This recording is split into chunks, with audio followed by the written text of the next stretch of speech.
if you're not ready to come out and, go forward, then just go back in a little bit and then come out. And it works really well.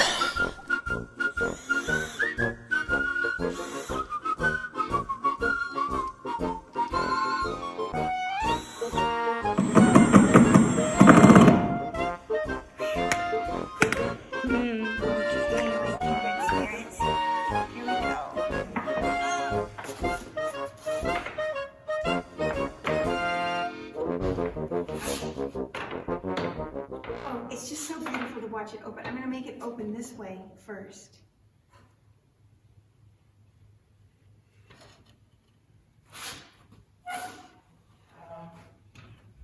And then this latches here.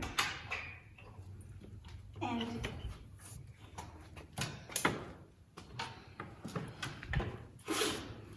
it's a little cockeyed right now because of the floor being warped, but once, okay, can anyone figure out what this is for? It comes from the days of when people traveled in their buggy and their horse and buggy, and they worked from village to village, town to town, city to city. And just like when we use our working vans today, people have little work vans that they go around, they have all their tool chests in it and everything. Well, this was for a wallpaperer, a professional wallpaperer. And he would have this, this way, sorry, fold it up. And I love how it, look at the detail. So it folds out like this, and then these fold in like this. And look, even this. See this beveled, maybe you can't see unless you come very, very close. See how it's cut at a bevel right there? Is it possible to see that? It's just, see, it's so that it can turn. Because it wouldn't be able to turn on this sharp edge. So they had to form it into a nice bevel to make it open gracefully. And then they would come trotting in to the location with the board and lay it down, get out their rollers, roll up their sleeves, get out their big brushes, put down, roll out the wallpaper and brush with that paste from the bucket and get it all done, and then fold it and let it cure, and fold it and lift it after it cures for a while. And then they would take one corner of it, peel it up, and use their little brushes to smooth it on the wall, and then peel the bottom part down, all the way down, and brush it out. Use a little roller sometimes to roll out the extra glue and get all the bubbles out. You had to sometimes use a sharp blade to push the bubbles out. So there we just went on a visit with a wallpaper hanger. Isn't this great? Now he's finished his job and he says goodbye to the madam and off he goes. Hi. We're at the point now of just reinforcing. We put a piece of thin plywood across this angle piece, and now I wanted to reinforce it so that it's as strong as it can possibly be. This has to go this way to fit on there. And then I think it'll be strong enough. And then this one over here, because this doesn't have this brace, but it has a rib structure. So I think it should be okay too.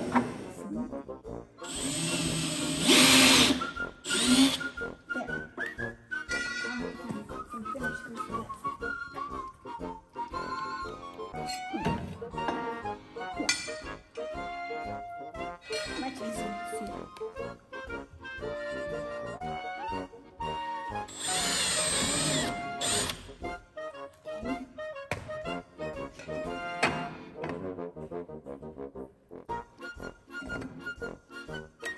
Where's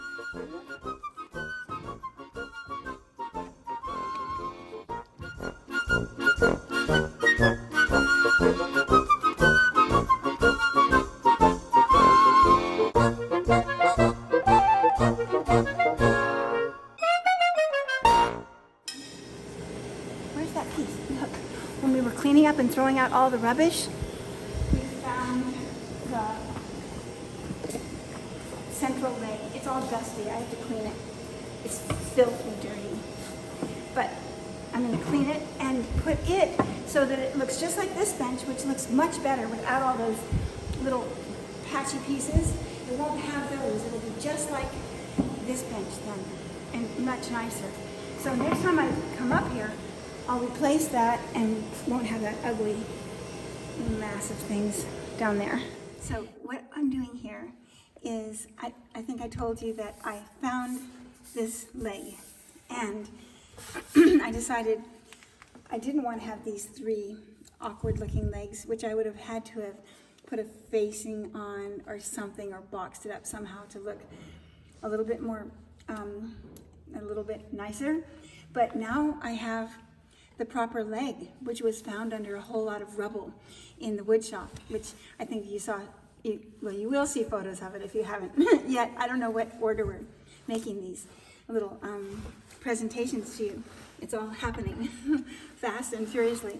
So what I've done, because this isn't one continuous bench anymore,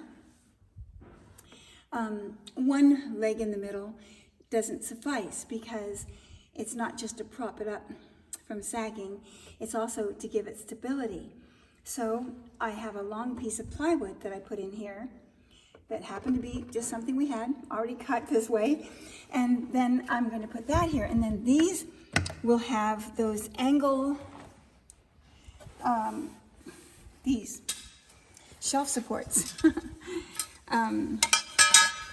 These will be underneath, supporting this and the bench and the leg, and it won't show, and it will just give it super duper support, knowing that it's really two pieces, having share only one thin leg of 1.5 inches wide. so it's all going to work out to be strong enough. It won't be pretty, but it will be suffice, and it will be just fun to have them being functioning rather than just sitting and rotting somewhere. So there we go. So now I made a drill hole first, and now the screw. Oh, so I gotta get it on top of it.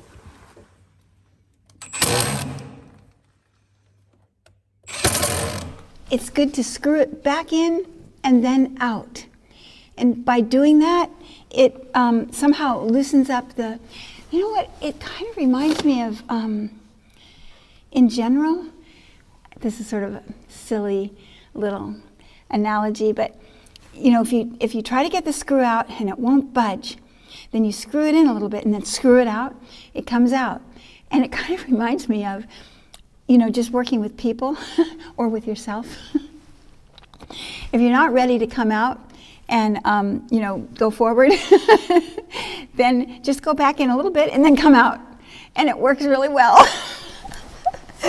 I don't know how to make that sound very interesting, but I unscrewed these because this little group of things was so heavy I couldn't lift it over to get it out of here.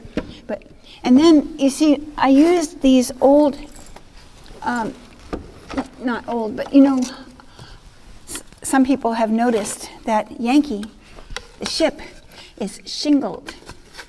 And her shingles are, they're shaped like that. This is two from different pieces. But because shingles are a wedge shape, you see, they start very thin and go thick. They're great for lifting things and putting a little wedge under things. And so that's what we use to kick up the sides. And now we have another layer of screws to take out here. And then I'll be able to lift this out. Oh, I was also going to tell you more about what I was thinking. The little things that we don't learn, except through lots of trial and error. Each person sort of has to learn on their own, is because it's either not important enough to learn it, or people don't think of talking about. People are so used to in school when they're learning. Let's say they even were in a class at BOCES where they were learning a trade. They don't really have the opportunities to learn what life teaches you, which is you don't have a set project with all the right equipment right there at hand, all the right size screws and nuts and bolts and pieces and parts. And it's the school's responsibility to provide all these different things.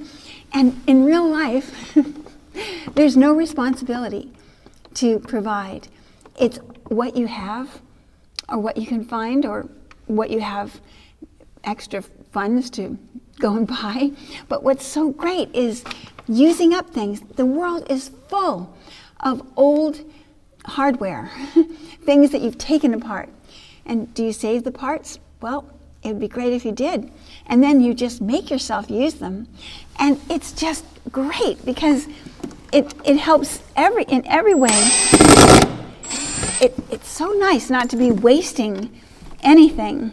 And I just love the feeling of it. But there's no real place to learn it because it's just too convenient in schools. They're not underfunded.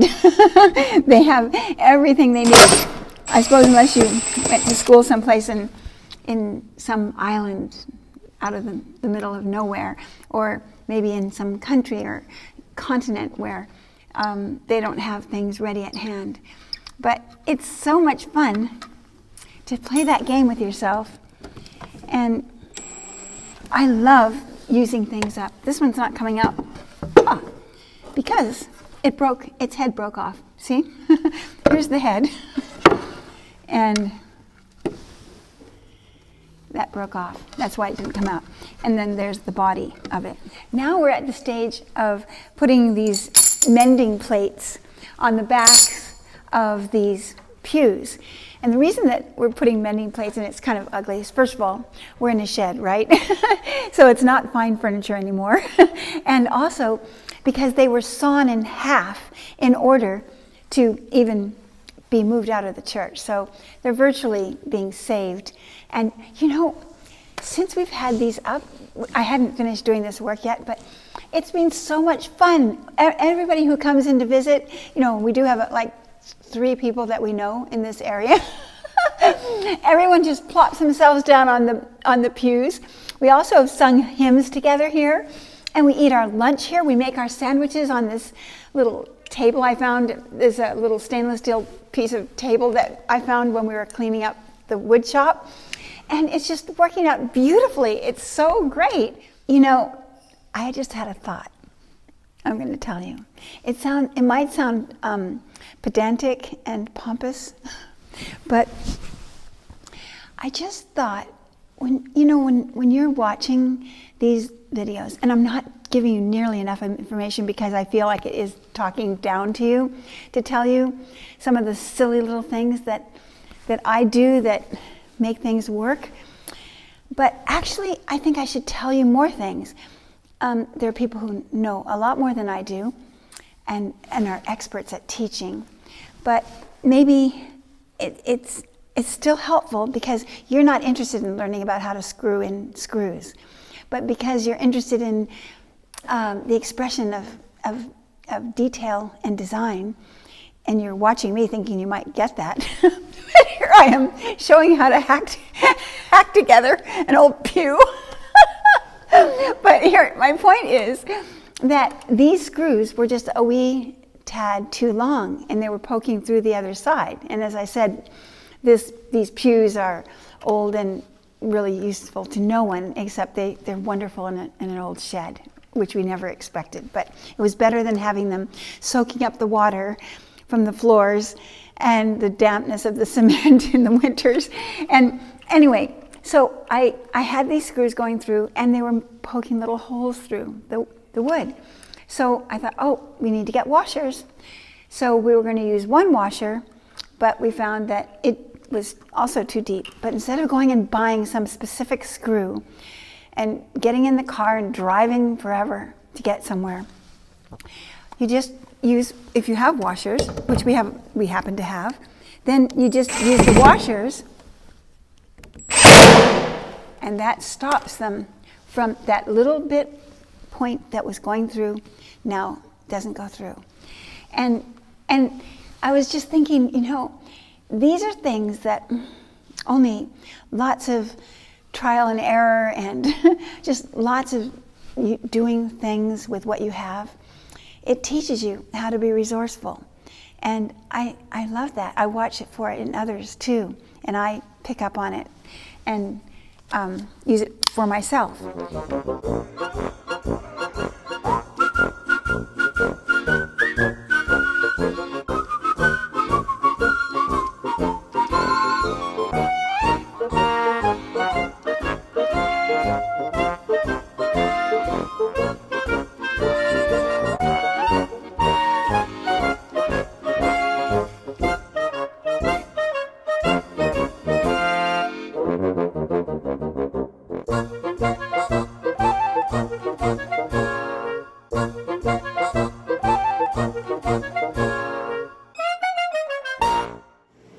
Channel mammals, we're on our way now. We've been here for a few days this time, and we're on our way back down to Yankee. We've done a little bit more up here. There's still more to do, a lot more to do, but even with just the shed. But I feel like we've made so much progress, and it just feels better. It's funny, I've been thinking a lot today about why do we do all this, and it's just in the middle of nowhere, and what it's such a long way away, and all these questions that come up. And I just thought, right now I don't know, but I just feel the most important thing is to do what we can do with what's in our steed. We raise our children with all our heart and all our might and all our love, but at the same time, we don't have to raise a tree. These trees and every blade of grass, it has its own care. It's complete, and it just thrives. It just finds ways to thrive. I'm trying to find that happy medium with caring for something that seems inanimate and needing attention, and it's in our, it's part of our I guess something for us to care for. La la la la la la la la la la la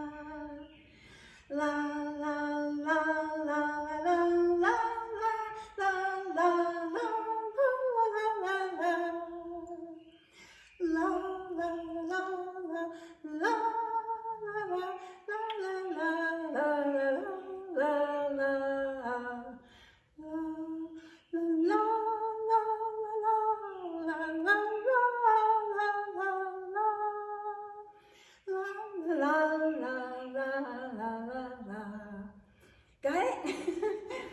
Okay, here we go.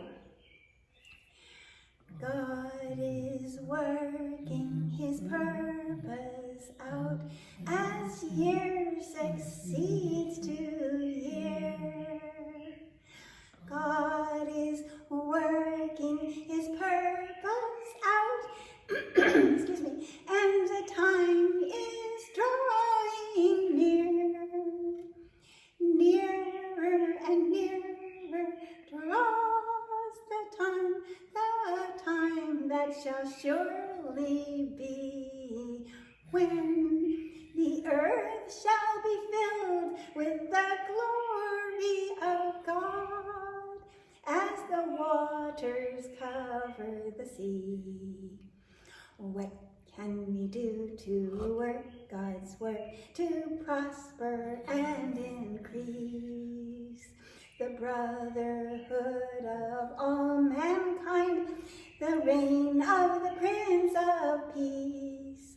What can we do to hasten the time that shall surely be, when the earth shall be filled with the glory of God as the waters cover the sea.